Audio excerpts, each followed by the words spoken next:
নমস্কার শ্রোতা বন্ধুরা, গল্পের ফেরিওয়ালা গ্রুপে আপনাদের সবাইকে স্বাগত। আমরা এবং কুহেলিকা ফেসবুক গ্রুপ মিলে আয়োজন করেছিলাম একটি লেখনী প্রতিযোগিতার, যার বিষয়বস্তু ছিল সিরিয়াল কিলিং এবং যে ইভেন্টের নাম ছিল আড়ালে আততায়ী। ইতিমধ্যেই আমাদের চ্যানেলে আপনারা সেই ইভেন্ট থেকে নির্বাচিত বেশ কয়েকটি গল্প শুনেছেন এবং ভালোবেসেছেন। আজ আপনাদের জন্য আমাদের বিশেষ নিবেদন, ইভেন্ট আড়ালে আততায়ী থেকে নির্বাচিত আরেকটি গল্প, রাজকুণ্ডুর লেখা ইচ্ছাপত্র। গল্প পাঠ রাজদীপ চক্রবর্তী। হালদারের ভূমিকায় মৃন্ময় মান্না, কিরণময়ের ভূমিকায় বাক্য বাগীশ, নিশীতের ভূমিকায় সুদীপ্ত সরকার, লালটুর ভূমিকায় জয়দীপ চক্রবর্তী ও কতকের বউয়ের ভূমিকায় আয়ুষী ব্যানার্জি। আবহ সঙ্গীত Rajdeep Chakraborty, poster design Rohan, video editing Joydeep Chakraborty. সমগ্র পর্ব পরিকল্পনা ও পরিচালনায় টিম গল্পের ফেরিওয়ালা। আমাদের ফেসবুক মিডিয়া পার্টনার কুহেলিকা ফেসবুক গ্রুপ। কুহেলিকা গ্রুপের লিংক আমরা ডেসক্রিপশনে দিয়ে রাখলাম। আপনারা কুহেলিকা গ্রুপ জয়েন করে দুর্দান্ত সব গল্প পড়তে পারেন। শুরু হচ্ছে আজকের বিশেষ নিবেদন, গল্পের ফেরিওয়ালা ও কুহেলিকা ফেসবুক গ্রুপের যৌথ নিবেদন, ইভেন্ট আড়ালে আততায়ী থেকে নির্বাচিত গল্প রাজকুণ্ডুর লেখা ইচ্ছাপত্র।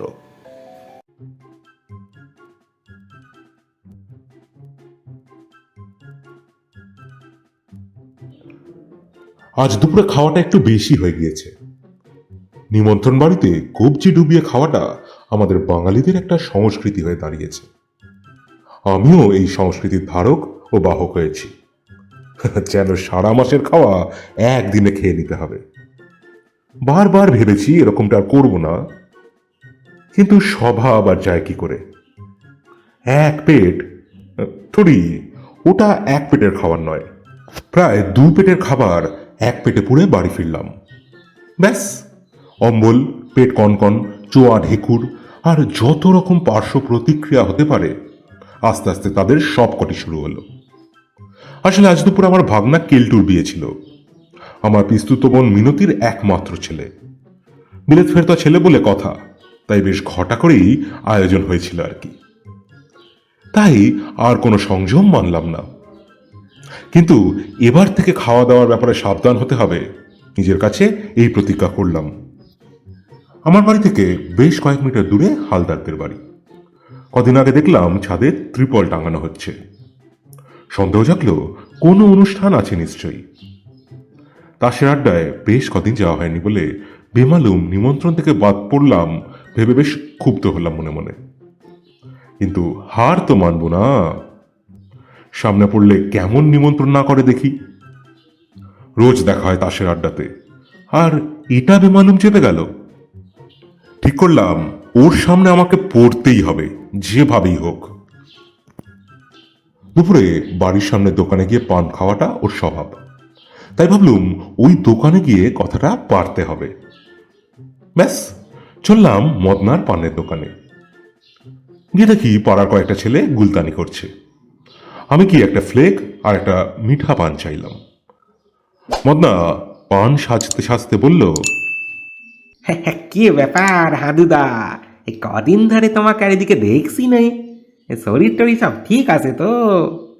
আমি হেসে বললাম, আরে শরীর ঠিকই আছে, একটু ব্যস্ত ছিলাম তাই। মদনা হাসতে হাসতে আবার পান সাজায় মন দিল। সিগারেটে একটা টান দিতে দিতে জিজ্ঞাসা করলাম, হ্যাঁ রে, এই হালদারকে দেখছি না, আজ পান কিনতে আসেনি? মদনা পানের খিলি হাতে নিয়ে বলল, ওনার আর সময় আছে নাকি? যা ঝামেলা। আমি বিশেষ পাত্তা না দিয়ে হালকা করে জিজ্ঞাসা করলাম, কেন, কি হয়েছে? ঝামেলা আবার কিসের? মদনা ভ্রু তুলে শ্লেষ দিয়ে বলল, বাবা, কিছুই খবর রাখো না দেখছি। আমি বিরক্ত হয়ে বললাম, ওহ, বেশি হেয়ালি না করে আসল কথাটা বল দেখি। মদনা ইশারায় বোঝালো লোকজন ফাঁকা হলে ব্যাপারটা জানাবে। বুঝলাম গুরুতর কিছু একটা হয়েছে। প্রায় মিনিট 15 এদিক ওদিক কথা বলার পর দোকানটা একটু ফাঁকা হলে ও জানালো গত সপ্তাহে হালদারের স্ত্রী মারা গেছে। হালদারের 2 ছেলের বড়টি এলাহাবাদ থেকে এসছে। বাড়িতে থমথমে পরিবেশ। আমি উৎসুক হয়ে জিজ্ঞাসা করলাম, কি হয়েছিল রে? কোনো অসুখ বিসুখ? মদনা চোখ পাকিয়ে ফিস ফিস করে বলল, না গুরু, শুনেছি অন্য ব্যাপার। অনেকেই বলছে অপঘাতে মৃত্যু, স্বাভাবিক নয়। সে কি রে, বলিস কি? মদনা বিজ্ঞের মতো ঘাড় নেড়ে বলল, এরপর বেশ কিছুক্ষণ আরো এদিক সেদিক কথাবার্তায় কেটে গেল। প্রায় আরো 2খানা সিগারেট খতম করলাম। যে উৎসাহ নিয়ে গিয়েছিলাম সেটা তো উবে গেলই, উল্টে বিমর্ষ হয়ে বাড়ি ফিরলাম। বাড়ি ফিরতেই বউ জিজ্ঞাসা করলো, এই ভর দুপুরে কোন চুলে হাওয়া মারতে গেছিলে শুনি? ফেরবার তো ইচ্ছে ছিল না মনে হচ্ছে মুখ দেখে। কথায় কথায় কখন আধ ঘন্টা পার হয়ে গেছে সেটা টেরই পাইনি। দুপুরে মদনার দোকানের মিঠা পান গিন্নির বড়ই প্রিয়, তাই আনতে দেরি হওয়ায় তার খুব স্বাভাবিক প্রতিক্রিয়া পাওয়া গেল। আমি আর কথা না বাড়িয়ে বললাম, আরে রোশো গিন্নি রোশো, যা খবর এনেছি আক্কেল গুরুম হয়ে যাবে।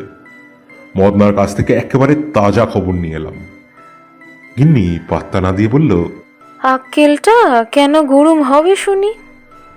বাবু হয়ে আরাম করে বসে গিন্নিকে সব বললাম। শুনে তো গিন্নির চক্ষু চড়ক কাজ। বলল, বলো কি, শেষকালে অপঘাত? আমিও মদনা স্টাইলে বললাম, বিকেলটা কাগজ পড়ে আর গিন্নির সাথে সাংসারিক আলোচনা করে কাটল। সন্ধে হলেই তাসের আড্ডাটা না হলে ফাঁকা ফাঁকা লাগে। আজ রবিবার বেশ জমবে। তাছাড়া হালদারের বউয়ের ব্যাপারটা আরো কিছু জানা যেতে পারে। বিমলদের বাড়ির একতলার উঠোনের পাশেই আমাদের তাসের আড্ডা বসে।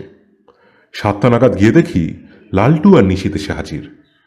লালটুটা মহা ডেপো দেখেই দেতো হাসি হেসে কিছু একটা বলতে যাচ্ছিল। আমি তার আগে নিশীথকে বললাম, কি ব্যাপার আজকে এই সময় এত ফাঁকা? এতক্ষণে তো ভরে যাওয়ার কথা। নিশীথ ম্লান মুখে বলল, আর বলো না, এই কদিন আর আড্ডা সেভাবে বসেনি। আজও সবাই হালদার বাড়ি গিয়েছে। আমি অবাক হয়ে জিজ্ঞাসা করলাম, তা তাসের আড্ডাটা আজকাল হালদারের ওখানে বসে নাকি? লালটু আর নিশীথ পরস্পরের মুখ চাওয়াচাই করলো। নিশীথ বলল, কেন, তুমি কিছু শোনোনি বুঝি? অবাক হয়ে বললাম, কি শুনবো? নিশীথ ফিসফিসিয়ে বলল, সে কি গো, হালদার বউ গত সপ্তাহে মারা গেছে তো। এবার আমি আরো অবাক হবার ভান করে বললাম, কই না তো, কেউ বলেনি তো। কিভাবে মারা গেল? অসুখ বিসুখ নাকি? নিশীথ বলল, সেটাই তো রহস্য। নানা লোক নানা কথা বলছে। কেউ বলছে গলায় দড়ি দিয়ে, কেউ বলছে খুন, কেউ বলছে প্রেতাত্মার আক্রমণ। মোট কথা স্বাভাবিক মৃত্যু নয় সেটা বোঝা যাচ্ছে। হালদারদা বেশ মুষড়ে পড়েছে। লালটু এতক্ষণ চুপ করে থাকার পর মুখ খুলল, বলল, হ্যাঁ, আমি কিন্তু শুনেছি অন্য এক কারণ। তাস সাফল করতে করতে বললাম, বলে ফেলো। বেশ উৎসাহ নিয়েই শুরু করলো লালটু। বলল, আগের বুধবার যখন মদনদার দোকানের সামনে দিয়ে যাচ্ছি, তখন আমাদের পাড়ার ভুলোর সাথে দেখা। কথায় কথায় ও বলল যে হালদারদার বউ নাকি আত্মহত্যা করেছে। আমি খুব একটা উৎসাহ না দেখিয়ে বললাম, আত্মহত্যা যে করবে তার একটা কারণ তো থাকবে, সেটা বলেছে কি? লালটু গম্ভীর মুখে বলল, হ্যাঁ, বলল তো। হালদারদার সাথে নাকি ওর বউয়ের কদিন থেকে বেশ ঝামেলা চলছে, মনে হয় সম্পত্তির ভাগাভাগি নিয়ে। প্রথম পক্ষের সন্তানকে বিষয়ের ভাগ দেওয়া নিয়েই নাকি যত ঝামেলা। তো সেটা আত্মহত্যা পর্যন্ত যাবে কেন? জানি না, সবই রহস্য। বুঝলাম বিশেষ কিছু এখান থেকে জানা যাবে না, তাই ঘন্টাখানেক তাস খেলে আমি উঠে পড়লাম রাত 9টা নাগাদ। পরদিন সকালে পোস্ট অফিসে হালদারের সাথে দেখা। মুখটা দেখে সত্যি মায়া হলো, চেহারাটাও বেশ খারাপ দেখাচ্ছে। দেখা হতেই সমবেদনা জানিয়ে বললাম, ব্যাপারটা খুবই দুঃখজনক, এরকমটা আশা করিনি একদমই। পরলৌকিক ক্রীড়া কবে সম্পন্ন হচ্ছে? ও বলল, ঠিক সময় নিমন্ত্রণ পত্র পৌঁছে যাবে। তোমরা সবাই এসো কিন্তু। এই অবস্থায় ওকে আর কোনো প্রশ্ন করতে ইচ্ছে হলো না, কিন্তু মনের মধ্যে সারাদিন ব্যাপারটা ঘুরপাক খেতে লাগলো, স্বস্তি পেলাম না।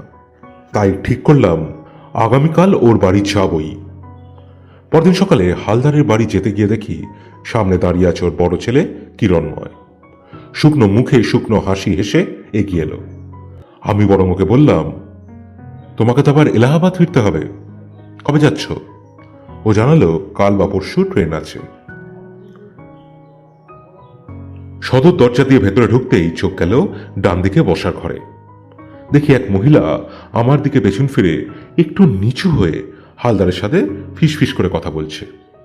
আমার উপস্থিতি টের পেয়ে চমকে গিয়ে সরে দাঁড়ালেন। হালদারের সাথে দাঁড়িয়ে ছিল একটি সুন্দরী মেয়ে। হালদার আমার সাথে পরিচয় করিয়ে দিয়ে বলল যে এ হালদারের শালিকা অরুন্ধতী। স্মিত বদনে নমস্কার জানিয়ে বললাম, বিমল, নিশীথ ওরা আসেনি? হালদার জানালো ওরা দোতলার ঘরে বসে রয়েছে। আমিও ওদের গোপন আলাপচারিতায় ব্যাঘাত না ঘটিয়ে চলে গেলাম দোতলায়। সেদিন বাড়ি ফিরতে বিকেল প্রায় 5টা হয়ে গেল।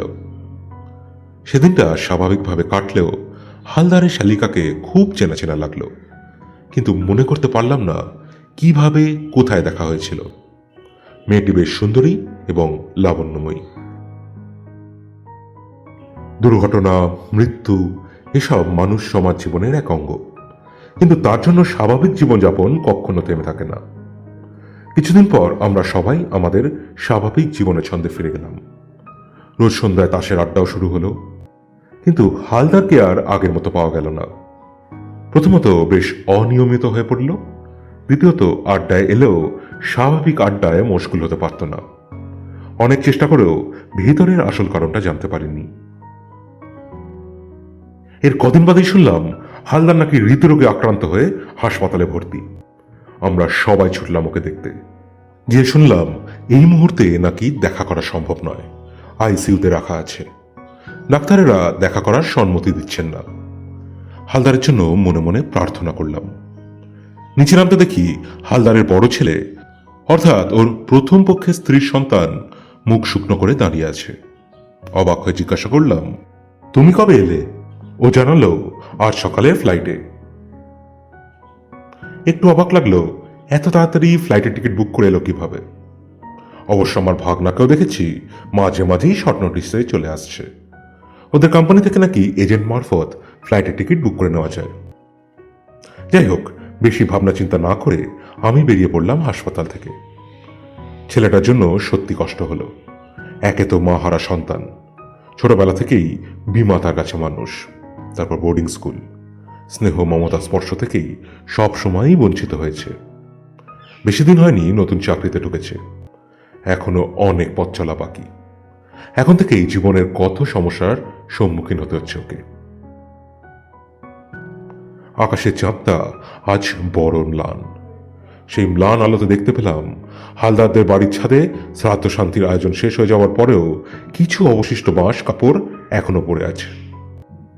মানুষের জীবনে হঠাৎ করে এক মুহূর্তে কিভাবে সব পাল্টে যেতে পারে তা বোঝা কারো সাধ্য নয়। কোথায় আনন্দ করে ছেলের চাকরির পর বিয়ের ব্যবস্থা করবে, তা না, এখন কেমন হাসপাতালে মৃত্যুর সাথে লড়াই করছে।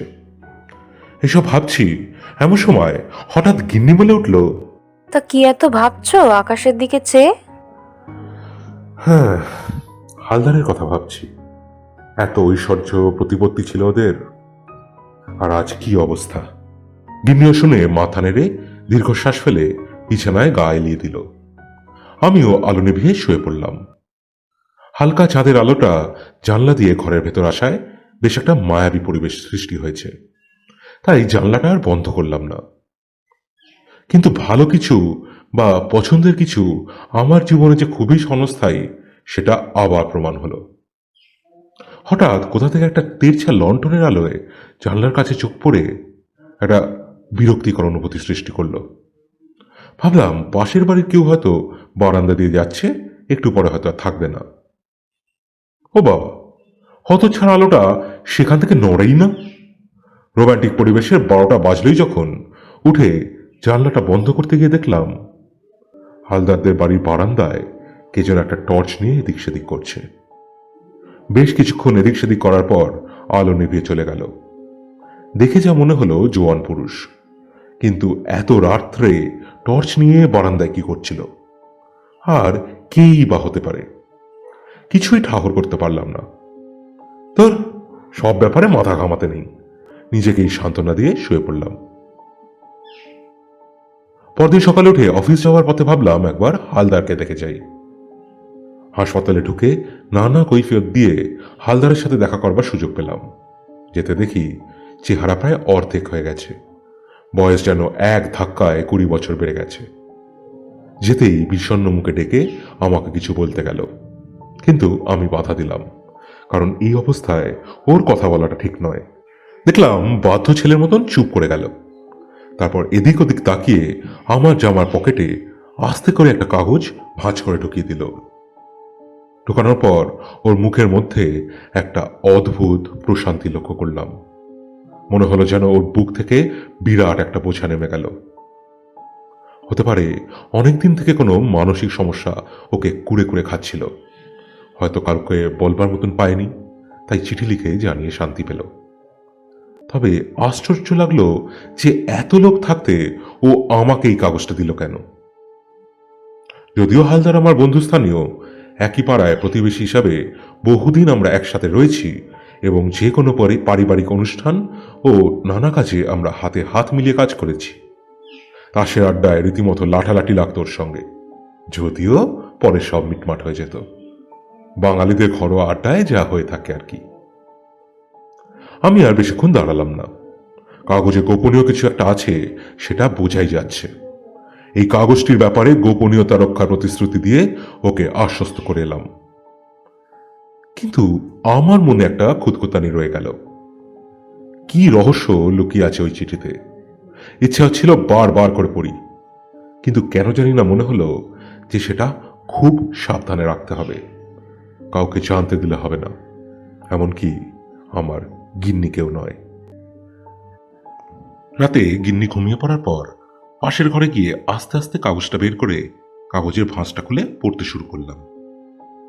যা পড়লাম তাতে রহস্য আরও ঘনীভূত হলো। শুধু এইটুকু বুঝলাম যে সম্পত্তির ভাগ বাটোয়ারা নিয়ে হালদার বেশ চিন্তিত রয়েছে। একসময় গোপনে উইল করেছিল, সেটা আবার সে পরিবর্তন করেছে এবং সেটাও কাউকে না জানিয়ে। আমাকে সে জানিয়েছে যে আমি যেন ওর উকিলের কাছ থেকে আসল উইলটা নিয়ে রেখে দিই। এর কারণ ওর উকিলের কাছেও ওই উইল নাকি সুরক্ষিত নয়। ভারী আশ্চর্য আবদার করলো হালদার এটা। আর কেউ নয়, শেষে আমি। যাই হোক, সেদিনের রাতটা এপাশ ওপাশ করেই কেটে গেল। শুধু একটাই প্রশ্ন মাথায় ঘুরছে, কার জন্য এমন গোপনীয়তা, কার কাছ থেকে ওই উইলকে সুরক্ষিত রাখতে চাইছে। এর 2 দিন পর চিঠিতে লেখা ঠিকানায় পৌঁছলাম উকিলের বাড়িতে। হালদারের হস্তাক্ষর করা চিঠিটা দেখাতেই আমাকে ভেতরে নিয়ে গিয়ে বসালেন। চা জল খাবার আনতে বলে আমার কাছে এসে বললেন, আপনি আমার কাছে এই সময় এলেন কেন? আরে কেউ যদি দেখে ফেলে বিপদে পড়তে পারেন। আমি রীতিমতো হতভম্ব হয়ে বললাম, কেন, মানে কি বিপদ? উনি ব্যস্ত হয়ে বললেন, সাবধানে এই ফাইলটা নিয়ে যান, কেউ যেন টের না পায়। আমি কিছু একটা বলতে গেলাম, কিন্তু উনি উঠে দাঁড়িয়ে বললেন, আপনি এখন আসুন, আজ আবার আমার একটা শুনানি আছে, পরে কথা হবে, এখন বেচার ব্যস্ত। হাঁফ ছেড়ে উঠে চারিদিক দেখে গুটি গুটি পায়ে গলি দিয়ে বেরিয়ে বাস ধরে সোজা বাড়ি চলে এলাম। ঘরে ঢুকে গিন্নিকে বললাম, অজানা কাউকে বাড়িতে ঢুকতে দেবেন আজকে, বিশেষ করে আমি না থাকলে। আর জানলা দিয়ে না দেখে দরজা খুলবে না।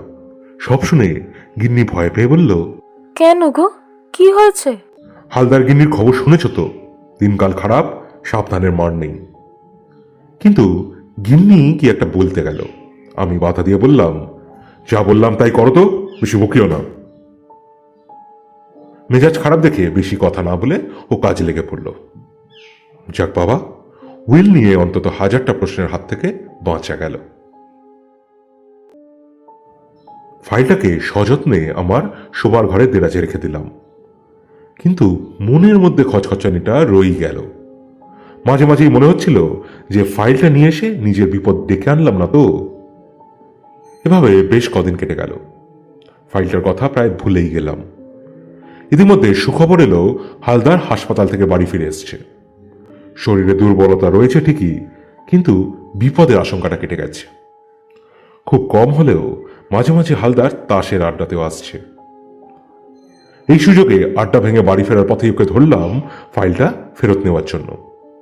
অন্যের সম্পত্তি নিজের কাছে লুকিয়ে রাখতে মন চাইছে না, আর তাছাড়া ও যখন সুস্থ হয়ে বাড়ি ফিরে এসেছে, ওটা আর আমার কাছে রাখার কোনো প্রয়োজন নেই।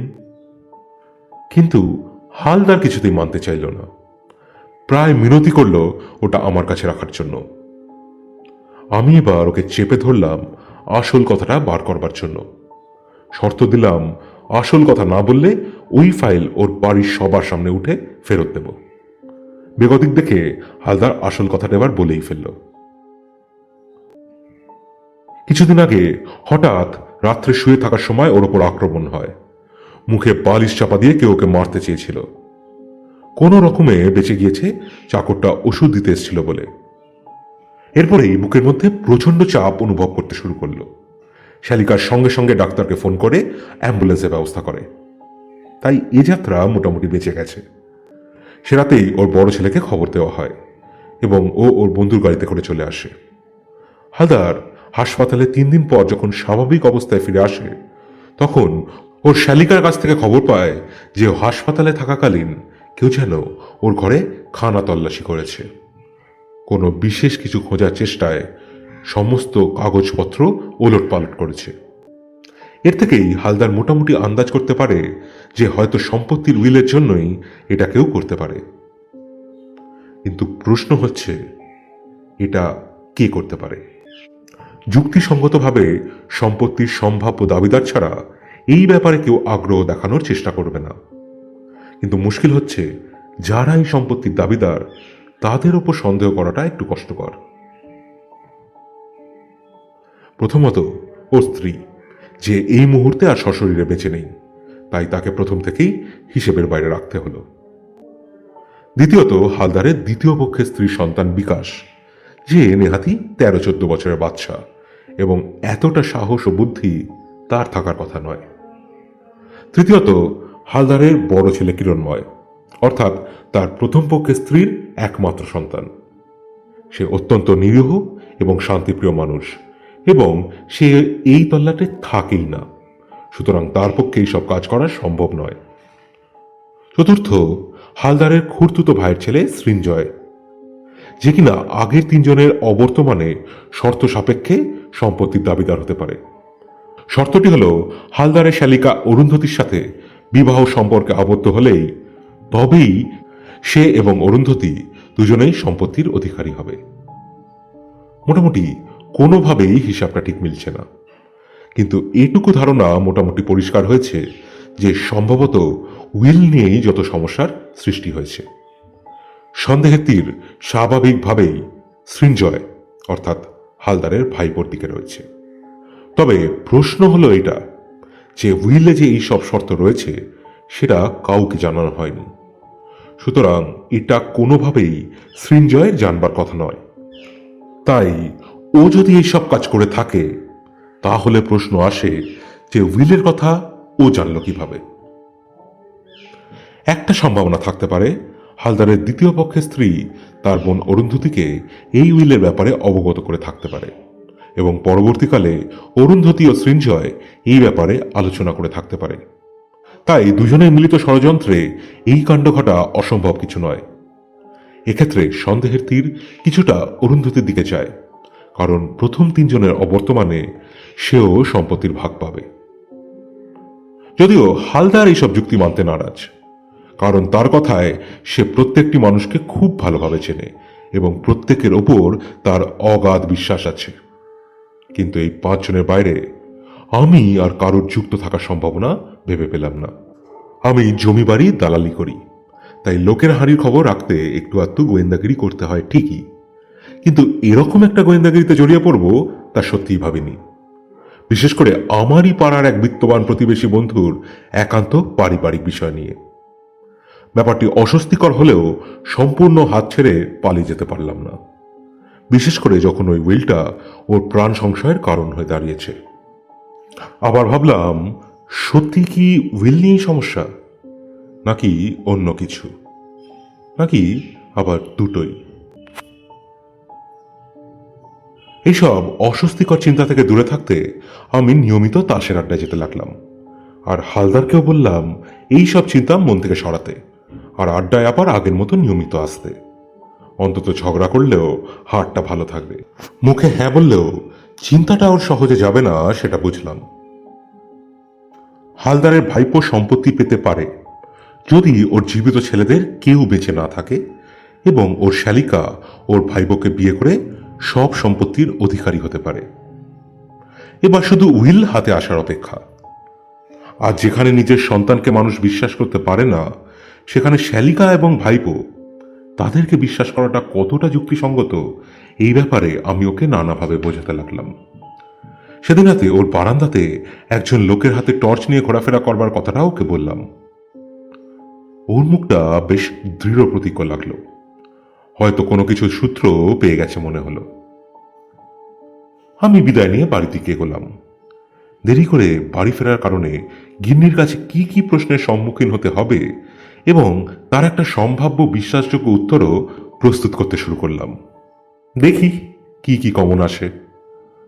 মা কালীর নাম করে টুক করে বাড়িতে ঢুকে পড়লাম। কিন্তু তার দুদিন পরেই আমার সব হিসেব গন্ডগোল হয়ে গেল, আবার বলা যায় কিছুটা পরিষ্কারও হলো। ঘটনাটা হলো, হালদারের ভাইপো সৃঞ্জয় আত্মহত্যা করেছে এবং ঘরেই পাওয়া গেছে তার দেহ।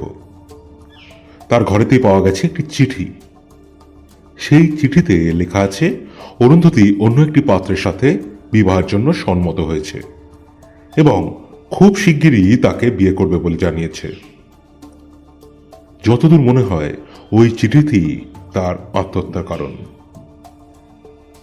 কিন্তু শুধুমাত্র অরুন্ধতী অন্য কাউকে বিয়ে করছে বলে এই ঘটনা, নাকি এর সঙ্গে প্রণয় ঘটিত কোনো কারণ জড়িয়ে?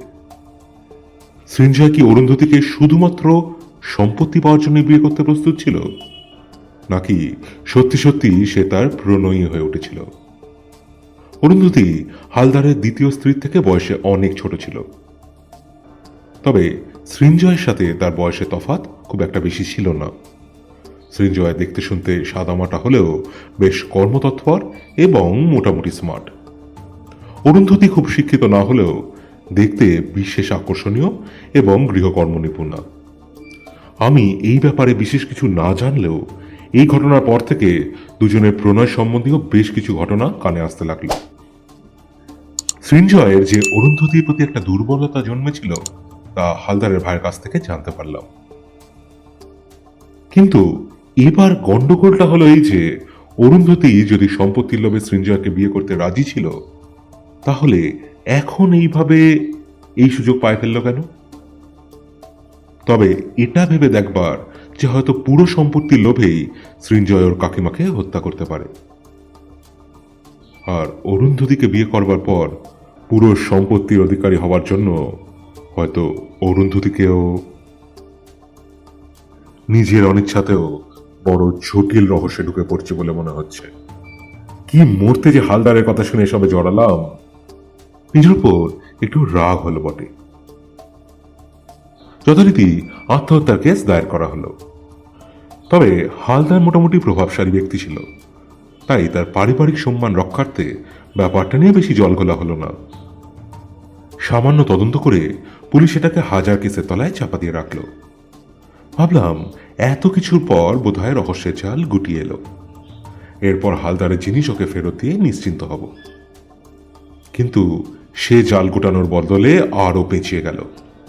যা শুনলাম তা হলো, অরুন্ধতী কলকাতায় ফিরে এসছে এবং ফিরে এসে সৃঞ্জয়কে লেখা চিঠির কথা সম্পূর্ণ অস্বীকার করেছে।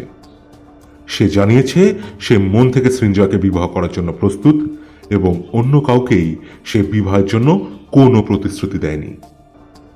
প্রথমে ভেবেছিলাম নিজের দায় এড়ানোর জন্য এসব বলছে, কিন্তু পরে হালদারের কাছে শুনলাম চিঠির হাতে লেখা জাল করা হয়েছে বলে সন্দেহ করা হচ্ছে। কোনোভাবে অরুন্ধতিকে এই ব্যাপারে ফাঁসিয়ে দেওয়ার চেষ্টার কথাও মাথায় আসছে। একটা জটিল শয়তানি মস্তিষ্ক সব ঘটনার পেছনে কাজ করছে, এবং আমার কাছে যে আসল বিলটি রয়েছে সে যদি এটা জানতে পারে তাহলে আমার কি অবস্থা হবে সেটা ভেবে আমার আত্মা কেঁপে উঠল। কি ভয়ঙ্কর পরিস্থিতির মধ্যে পড়তে যাচ্ছি সেটা ভেবে আমার নিজের ওপর প্রচণ্ড অনুতাপ হলো। ভাবলাম এই জন্য কারোর উপকার করতে নেই। হালদারের শারীরিক অবস্থা দিন দিন খারাপ হতে লাগলো। এ কারণে প্রায় ওর বাড়িতে যেতে লাগলাম। অদ্ভুত লাগলো, ওর শ্যালিকা অরুন্ধতী ওর আপন বোনের মতন সেবা যত্ন করতে লাগলো। এক মুহূর্ত ওকে চোখের আড়াল করছে না, এবং রাত্রে সব সময় নাকি ওর ঘরে বসে থাকে যাতে ওর ওপর আর কোনো আক্রমণ না হয়। মেয়েটির সম্বন্ধে যা ভেবেছিলাম তা হয়তো সম্পূর্ণ ঠিক নয়। এতখানি নিঃস্বার্থভাবে কারোর সেবা করতে গেলে সত্যিই উদার হৃদয়ের প্রয়োজন হয়। কিন্তু ভাগ্যে শান্তিপূর্ণ জীবন না থাকলে বিপদ যে কোথা থেকে কার উপর আসবে কেউ বলতে পারে না। গতকাল ঘরে শুয়ে আছি, এমন সময় হালদারদের বাড়ি থেকে তারও স্বরে চিৎকার শুনলাম। তখন প্রায় রাত 1টা হবে। মনে হলো যা ভয় করেছিলাম তাই বোধহয় হলো। এবার কি হালদারের শেষ দেখতে হবে? গিন্নির বারণ করা সত্ত্বেও থাকতে পারলাম না, ছুটতে গেলাম হালদারদের বাড়ি। না, যা ভেবেছিলাম তা নয়, হালদার সশরীরে উপস্থিত। কিন্তু যা ঘটেছে তা ভীষণভাবে মর্মান্তিক। হালদারের ছোট ছেলে 13 বছর বয়সী পুত্র সন্তান বিকাশ নিথর দেহ নিয়ে উঠোনের মেঝেতে পড়ে আছে, আর তার পাশেই কম্পমান দেহ নিয়ে উদ্বেলিত জগন্ময় হালদার। যে হালদারকে এতদিন চিনতাম সেই হালদার নয়। ভয় হলো আবার না হৃদরোগে আক্রান্ত হয়ে পড়ে। পরের দিন সকালে গিয়ে দেখি বাড়িতে শ্মশানের নিস্তব্ধতা। হালদারের বড় ছেলে কিরণময় হাজির। বিধ্বস্ত লাগছে ছেলেটাকে, এবং সেটাই স্বাভাবিক। জানা গেল বিকাশের ঘুমের ঘরে চলার অভ্যাস ছিল। বেশ কিছুদিন থেকেই নাকি এই রোগটা দেখা যাচ্ছিল, কিন্তু ইদানিং আর সেভাবে দেখা যায়নি। সবাই ভেবেছিল বয়সের সাথে সাথে তার প্রকৃতিগত পরিবর্তনের সাথে ও রোগ ধীরে ধীরে লোপ পাচ্ছে। কিন্তু সেটা যে ভুল ধারণা, এবং সে ভুলের মাসুল তার জীবন দিয়ে চুকাতে হবে তা বোধহয় কেউই ভাবেনি। হালদারকে দেখলাম জীবনের প্রতি আগ্রহ ক্রমশই হারিয়ে ফেলছে। ওর আশেপাশে কি ঘটছে বা ঘটতে পারে সেই সম্পর্কে ওর কোনোই হুঁশ দেখলাম না। একটা কথা জিজ্ঞাসা করলে হাঁ করে তাকিয়ে থাকে, অনেকক্ষণ পর উত্তর দেয়, মাঝপথে অন্যমনস্ক হয়ে পড়ে। মানসিক বিকারের লক্ষণ ফুটে উঠেছে ওর ব্যবহারে। তাই ব্যাপারটা বেশ চিন্তাজনক। ব্যাপারটা কিরণময়কে জানাতে ও খুব একটা পাত্তা দিল না। অনেকগুলো মানসিক ধাক্কায় বিপর্যস্ত হওয়ার কারণেই এইসব হচ্ছে বলেই ওর ধারণা, এবং ওর মতে এগুলো আস্তে আস্তে ঠিক হয়ে যাবে। তাই আমিও আর এই বিষয়ে বিশেষ মাথা কামালাম না। এর ঠিক 2 দিন পরের ঘটনা। বাড়ি ফিরে এসে চা খাচ্ছি, এমন সময় ফোনটা বাজল। সেই উকিলবাবুর ফোন, যার বাড়ি থেকে আপত্রাকে নিয়ে এসেছিলাম। ফোন করে বললেন যেন উইলটা সঙ্গে নিয়ে ওনার কাছে যাই ওনাকে ফেরত দিতে। অনেকদিন পর বেশ ফুরফুরে অনুভব করলাম। যাক, এতদিনে নিশ্চিন্ত হওয়া যাবে। মনে হলো হালদার এবার চিন্তামুক্ত হয়েছে। এবার আর উইল বেহাত হওয়ার ভয় ওর নেই। চা খেয়ে ফাইল বগলে করে মনের আনন্দে চললাম উকিলের বাড়ি। বাড়ি যেতেই এক গাল হাসি হেসে উঠলেন, আপ্যায়ন করে বসালেন আমাকে, শরবতও খাওয়ালেন। তারপর ফাইলটা চাইলেন। ফাইলটা হাতে দিয়ে উঠতে যাব এমন সময় বলে উঠলেন, আরে মশাই, চললেন কোথায়? কোথায় আবার? বাড়ি যাচ্ছি। আরে সে তো যাবেন, এত তাড়াহুড়ো কিসের? আরে মশাইয়ের তো 1000 ঘন্টা কেস থাকে আদালতে। বিশাল ব্যস্ত মানুষ আপনি। তাছাড়া আমার তো কাজ মিটে গেছে। চোখ থেকে চশমা নামিয়ে শিয়ালের মতো দৃষ্টি, না ঠিক শিয়াল নয়, খানিকটা নেকড়ের মতো দৃষ্টি দিয়ে বললেন, এখনো মেটেনি। মানে? আঁতকে উঠে জিজ্ঞাসা করলাম। কোনো উত্তর না দিয়ে ব্যাগের ভেতর থেকে আরও ওই রকমই একটা ফাইল বের করে আমার হাতে দিয়ে বললেন, এবার যে এইটে রাখতে হবে। না না না, অসম্ভব, আমি আর এসবের মধ্যে নেই। উকিল ভদ্রলোক দেখলাম রীতিমতো কেঁদে কোকিয়ে প্রায় পায়ে পড়ে গেলেন। হালদারের দিব্যি টিব্বি দিয়ে আমাকে বশ করে ফেললেন। জিজ্ঞাসা করলাম, কিন্তু এটা কি? বললেন, এ নতুন উইল। এবারে আমার মূর্ছা যাওয়ার জোগাড়। কিন্তু লোকটি দুঁদে উকিল, নানা ছলাকলা যুক্তি প্রযুক্তি ও আশ্বাসবাণী শুনিয়ে আমাকে বশ করলেন এবং যথারীতি সেটা নিয়েই আমি আবার বাড়ি ফিরলাম। কিছুদিন পর সকাল 9টার সময় হঠাৎ ফোনটা তুলেই প্রমাদ করলাম, বাবা ভাগ্যিস গিন্নি ধরেনি। ফোনটা করেছিল অরুন্ধতী। আজ সকালে উঠে দেখে ঘর থেকেই বেশ কিছু টাকা আর গয়নাকাটি উধাও, আর সকাল থেকে পুরনো চাকর বাসুদেবকেও খুঁজে পাওয়া যাচ্ছে না। তাই দুয়ে দুয়ে 4 হয়ে গেল, ওই চুরি করে পালিয়েছে। বললাম, পুলিশে খবর দাও, আমাকে বলে কি হবে। ও জানালো ওটাই চেষ্টা করেছিল, কিন্তু কিরণময় কিছুতেই রাজি হচ্ছে না। আমি এবার একটু কড়াভাবে বললাম, তোমাদের বাড়ির সব সমস্যা তো আমার পক্ষে মেটানো সম্ভব নয়, পুলিশে তোমাদের যেতেই হবে। আমি গিয়ে বললে তারা শুনবে কেন? তোমাদের বাড়ি থেকে চুরি হয়েছে, তোমাদের কাউকে যেতে হবে। আমার কথা শুনে একটু বিমর্ষ হলো বটে। তাও একা মহিলা থানায় গিয়ে কিভাবে রিপোর্ট লেখাবে সেই সব ভেবে ওকে বললাম, ঠিক আছে একটু দাঁড়াও, আমি আসছি। ওদের বাড়িতে গিয়ে শুনলাম প্রায় 50,000 টাকা ও প্রায় 10 ভরির মতন গয়না গায়েব হয়েছে। পুলিশে রিপোর্টের কথা বলতেই কিরণময় বিরক্ত হয়ে বলল, দোহাই হাদু কাকা, বাড়িতে আর ঝঞ্ঝাট চাই না। বাবার মানসিক অবস্থা দেখতেই পাচ্ছেন। পুলিশ আসা মানে জিজ্ঞাসাবাদ, অস্বস্তিকর প্রশ্ন, উকিল, কোর্ট কাছারি, এইসব আর ভালো লাগছে না। কিন্তু অতগুলো টাকা গয়না ছেড়ে দেবে এমনি? যা গেছে তা যাক, ওই টাকা আর গয়না দিয়ে ওর যদি কিছু লাভ হয় তা হোক, আমরা তো আর পথে বসবো না। আর এই অশান্তি ভালো লাগছে না। আমি অবশ্য ওর মানসিক অবস্থা বুঝে ওর যুক্তিটাকে একেবারে ফেলে দিতে পারলাম না। ওর জায়গায় আমি থাকলে হয়তো এরকমই কিছু ভাবতাম। এরপর হালদারে করে ফেলাম। ও বিমর্ষ মুখে বলল, এখন আর কিছু ভাবতে ইচ্ছা করে না। ছেলেটার বিয়ে দিয়ে নিশ্চিন্ত মনে আমি চলে যাব। আর কিছু ভালো লাগছে না। এরপর কিছু এদিক সেদিক কথাবার্তার পর আমিও উঠবো উঠবো করছি, এমন সময় ও বলল, বুঝলে হাদু, ছেলেটা বলছিল কিছুদিন বাইরে কোথাও ঘুরে আসতে। বাহ, এ তো অতি উত্তম প্রস্তাব। তা যাবে কোথায়? দেরাদুন। হ্যাঁ হ্যাঁ হ্যাঁ, খুব ভালো জায়গা, যাও যাও করে এসো। এর প্রায় দিন 15 পর হালদারের ভাই মন্মথ আমার বাড়িতে এসে হাজির হলো। ও জানালো থানা থেকে খবর এসছে যে বাসুদেব ধরা পড়েছে। এই ব্যাপারটা শুনে আমি বেশ অবাক হলাম, কারণ আমি জানতাম পুলিশে এই ব্যাপারে কোনো রিপোর্টই লেখা হয়নি। মন্মথ জানালো অরুন্ধতী ওর সাথে গিয়ে সবার অলক্ষ্যে থানায় রিপোর্ট লিখে এসেছিল। তখন ছুটলাম থানায়।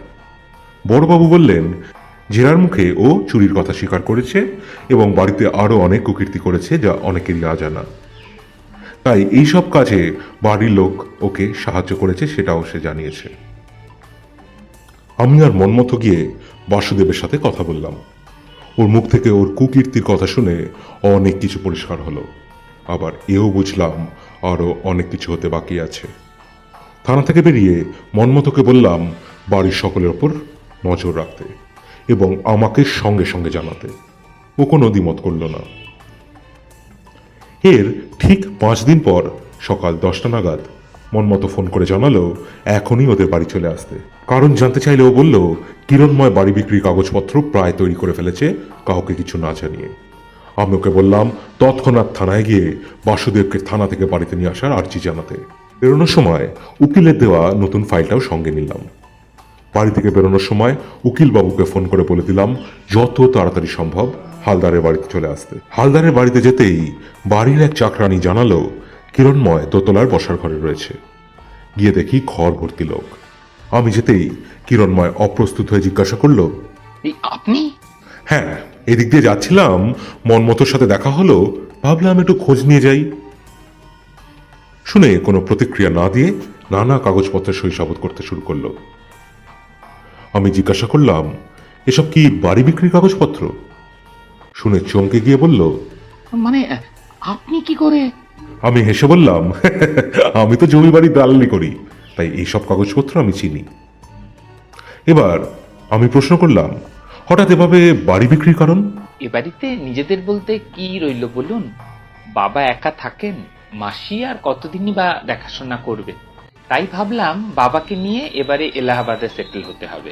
বাড়িটা বেচে যা পাবো। আমি ওকে বাধা দিয়ে বললাম, তোমার বাবা এ ব্যাপারে কিছু জানেন? না। এই সব সিদ্ধান্ত তোমার একা নেওয়ার কথা নয়, তোমার বাবাকে জানানো উচিত ছিল। কথাটা শুনে ও বেশ কঠিন প্রতিক্রিয়া দিতে যাচ্ছিল, কিন্তু কিছুটা সামলে নিয়ে বলল, বাড়ির মালিক এখন আমি। এই বাড়ির ব্যাপারে সিদ্ধান্ত নেওয়ার জন্য বাইরের কারুর উপদেশ আমি নিতে রাজি নই। আমি নিরুত্তাপ থেকে জানালাম, বাড়ির মালিক কিন্তু তুমি একা নও, অরুন্ধতী বাড়ির অর্ধাংশের সমান অধিকারী। ওর মতামত ছাড়া এ বাড়ি তুমি একা বিক্রি করতে পারো না। এবার ও রীতিমতো খেপে গিয়ে বলল, কি যাতা বলছেন আপনি? ইয়ার কি করছেন আপনি আমার সাথে? সঙ্গে সঙ্গে নতুন উইলটা বের করে ওর চোখের সামনে রাখতেই ওর মুখ ফ্যাকাশে হয়ে গেল, পাগলের মতো চেঁচানি শুরু করলো। হতেই পারে না, এই উইল নকল। এই সম্পত্তি আমার, শুধুমাত্র আমার, আর কারুর হতে পারে না। এরপর একটু ধাতস্থ হয়ে বলল, আপনি কোথায় পেলেন এ ফাইল? কোথায় পেলেন? তোমার বাবার কাছ থেকে। অসম্ভব, বাবা কখনো। কথা শেষ হওয়ার আগেই মনমতো হাজির বাসুদেবকে নিয়ে, এবং সঙ্গে পুলিশ। বাসুদেবকে দেখেই কিরণময় বিদ্যুতের ঝটকা খেল এবং স্থবিরের মতো পড়ে রইল সোফার উপর। পরিস্থিতি দেখে ঘরের বাকি লোকজন অস্থির হয়ে পড়ল এবং গুঞ্জন ছড়িয়ে পড়ল। আমি বললাম, বাসুদেব এবার এই বাড়ির মৃত্যুর রহস্য ফাঁস করবে। আমি ইশারা করতেই বাসুদেব বলতে শুরু করলো। ওর বয়ান অনুযায়ী হালদার বাড়িতে হালদার গিন্নির মৃত্যু, সৃঞ্জয় ও বিকাশের মৃত্যু সবই বাসুদেবের হাতেই হয়েছে এবং তা কিরণময়ের নির্দেশেই হয়েছে। হালদার গিন্নি ঘুমের ওষুধ খেতেন, বাসুদেব বেশি করে ওষুধ মিশিয়ে দেয় খাবারে, তারপর লাশকে বিকৃত করে অপঘাতে মৃত্যুর রূপ দেয়। সৃঞ্জয়কে নকল চিঠি দেওয়া এবং রাতে তাকে খুন করে আত্মহত্যা রূপদান এই বাসুদেবেরই কাজ, এবং প্রত্যেকটাই কিরণময় নির্দেশে। সম্প্রতি শেষ দাবিদার বিকাশের মৃত্যুও বাসুদেবের সৌজন্যে। সে যখন ঘুম থেকে উঠে বাথরুমে যায়, অন্ধকারে তাকে ছাদে নিয়ে গিয়ে সেখান থেকে উঠোনে ফেলে দেয় বাসুদেব। লোকে ভাবে ঘুমের মধ্যে চলার অভ্যাসের কারণে এটা হয়েছে। হালদার যে গিন্নির কথায় উইল বদলে দিয়েছে সে কথাও বাসুদেব জানায় কিরণময়কে। কিরণময় এতক্ষণ সব শুনছিল। এবার সে বলল, বাসুদেবের জবানবন্দি যে সত্যি তার কোনো প্রমাণ আছে? সে তো আদালত প্রমাণ করবে, আপাতত এ বাড়ি তুমি বিক্রি করতে পারবে না। আপনার দেখানো উইল যে নকল নয় তার প্রমাণ কি? উকিলবাবু এসে সব প্রমাণ করে দেবেন। এছাড়া তোমার বাবা তো রয়েছেন, ওনার সাক্ষ্যই তো যথেষ্ট। এর মিনিট পাঁচেক পর উকিলবাবু এসে হাজির হলেন। মনমতোকে বললাম, হালদারকে ফোন করে যত তাড়াতাড়ি সম্ভব কলকাতায় ফিরে আসতে বলো। কিরণময়কে পুলিশ হেফাজতে নিল জিজ্ঞাসাবাদ করাবার জন্য। এর 3 দিন পরেই অরুন্ধতীকে নিয়ে হালদার ফিরল। খবর পেয়ে আমি উইলটা ওকে ফেরত দিতে গেলাম ওর বাড়িতে। ওর ঘরে যেতে আমার দিকে ফ্যাল ফ্যাল করে চেয়ে রইল, চোখের পাশ দিয়ে জলের ধারা বেরিয়ে এলো। আমার হাত দুটো ধরে শিশুর মতো কেঁদে উঠল, কান্না জড়ানো গলায় বলে উঠল, কার জন্য এত সম্পত্তি রেখে যাব হাদু? আমি আমি তো কোনোদিন কোনো অভাব রাখিনি ওর। তাহলে তাহলে তাহলে কেন এমনটা করলো ও? ওর কাঁধে হাত রেখে বললাম, আমাদের হিসেব সব সময় মেলে না। মাতৃহীন সন্তানকে শুধু অর্থ আর প্রাচুর্য দিয়ে ভরে রাখলেই তার অভাব পূর্ণ করা যায় না হয়তো। বৈমাত্রিক আচরণ শিশুর মনে অনেক গভীর ক্ষত সৃষ্টি করতে পারে, যা হয়তো বাহ্যিক আচরণে আমরা বুঝতে পারি না। সবই আমার অনুমান, তবে কোনো না কোনো গভীর কারণ তো রয়েছে। কিছুক্ষণ তাকিয়ে থেকে বলল, হয়তো ঠিকই বলেছ।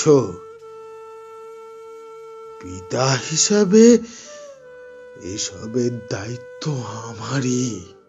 আর বসবো না, অনেক কাজ আছে। তুমি অরুন্ধতী সম্বন্ধ দেখো, যে কোনো প্রয়োজনে আমরা আছি বলে উঠে পড়লাম। হালদারকে সমবেদনা জানানোর ভাষা আমার নেই, শুধু এইটুকু বিশ্বাস আছে যে অরুন্ধতী ওকে নিজের বাবার মতোই সেবা যত্ন করবে। আমি যেন বহুদিন পর মুক্ত বাতাসে শ্বাস নিলাম। বুক থেকে একটা বড় বোঝা যেন নেমে গেল, কিন্তু একটা আঘাত বুকের মধ্যে রয়ে গেল। বারবার ভাবতে লাগলাম, কিরণময়ের মতো আপাত নিরীহ এবং সংবেদনশীল একটি ছেলে কি করে এতটা নিষ্ঠুর হতে পারল। বাইরে থেকে দেখে যে ছেলেটিকে অত্যন্ত ভদ্র ও শান্ত নিরীহ বলে মনে হতো, তার মনের ভেতরে এত অভিসন্ধি ঘুরপাক কাটছিল, সে কথা কারোর পক্ষে বোঝার সম্ভবই হয়নি। মানুষের মন এক জটিল রহস্যের আধার। সেই মনের মধ্যে কখন কি পরিবর্তন হচ্ছে তা বোঝা অত্যন্ত দুরূহ। কোনো মনোবিজ্ঞান সেই রহস্যের সন্ধান কখনো দিতে পারবে বলে মনে হয় না। কোন বঞ্চনা, কোন ক্ষোভ বহুদিন থেকে মনের অবচেতনে জমতে জমতে রূপ নেয় অপরাধ প্রবণতার।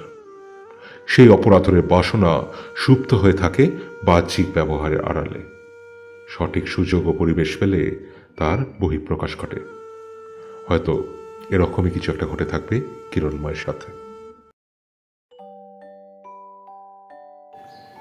শুনছিলেন ইভেন্ট আড়ালে আততায়ী থেকে নির্বাচিত গল্প রাজকুণ্ডুর লেখা ইচ্ছাপত্র। কেমন লাগলো আজকে গল্পটি?